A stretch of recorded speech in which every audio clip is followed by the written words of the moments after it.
Welcome to the beginner tutorial for spectacular Shatter buddies.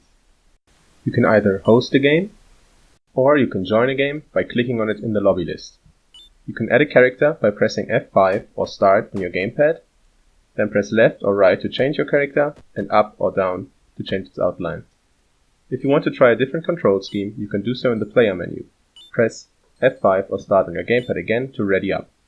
Then select the map with either the mouse or your gamepad and ready up again. You can reload or change the map via the in-game menu, which you can open with the return key or with the start button on your gamepad. Each player has 5 starting lives called stocks, which you lose by hitting one of the blast zones at the edges of the map. The first player with no stocks left loses the game. Every time a character gets hit, they receive some amount of damage and knockback. The more damage the character has been dealt, the more knockback they receive, and in turn, the longer they are in hit stun. Now I'll explain the controls.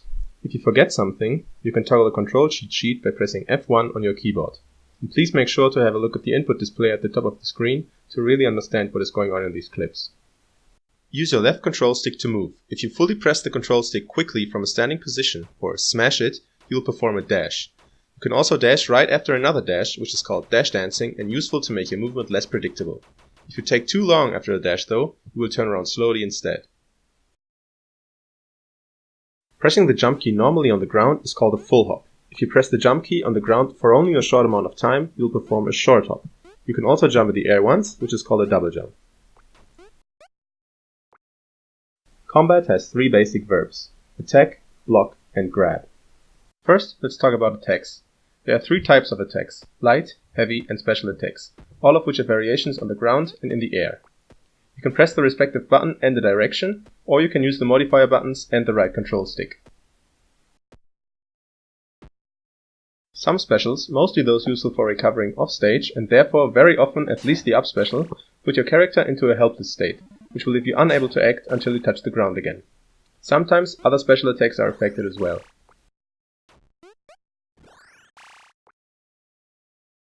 When you get hit while blocking, you receive only a little bit of horizontal knockback, a small fraction of the move's original damage, called chip damage, and some stun called block stun, which leaves you unable to let go of block for a period of time. When you press the block button while airborne, you will air dodge. After your air dodge, your character will also enter a helpless state. While blocking, you may tilt the left control stick left or right to perform a roll, up to perform a spot dodge, or down on a platform to drop through it. Additional so-called out-of-shield or out-of-block options include jumping, which is done with the jump button, and grabbing, which is performed by pressing grab or an attack button. This brings us to a third verb of combat.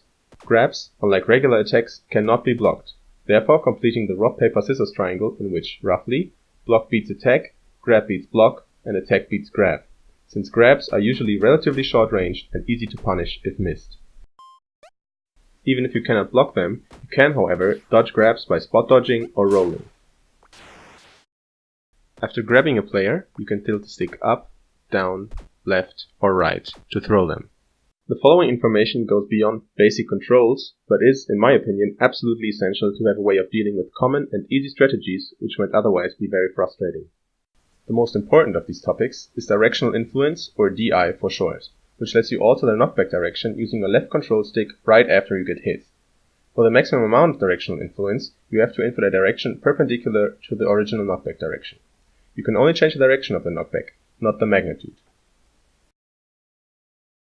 The 2 basic types of DI are Survival DI, which is used to stay alive when hit by kill moves, and Combo DI, which is used to get out of combos.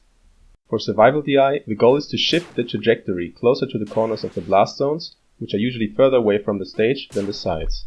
The knockback direction for many kill moves is diagonally up, so that good Survival DI is often up and towards the opponent. The other important type of DI is Combo DI, which is used to get out of combos by trying to maximize the distance traveled away from the opponent. In case of, for example, up and diagonal knockback, this would usually be down and away from the opponent instead.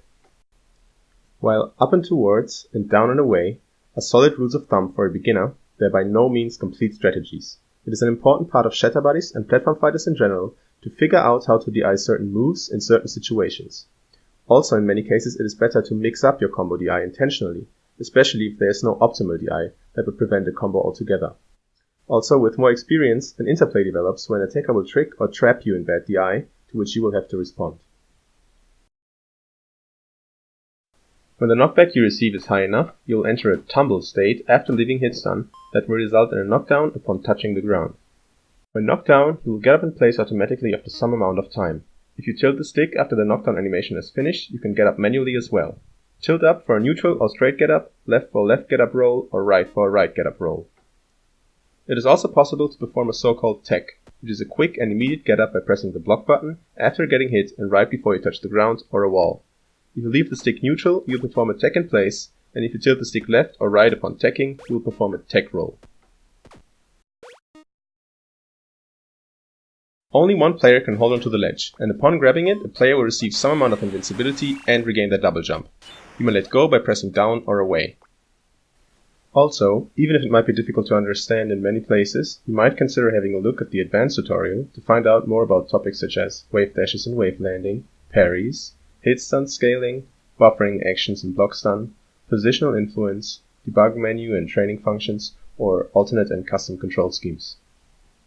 Thanks so much for being interested in my game. If you want to talk about it, please join the Discord server.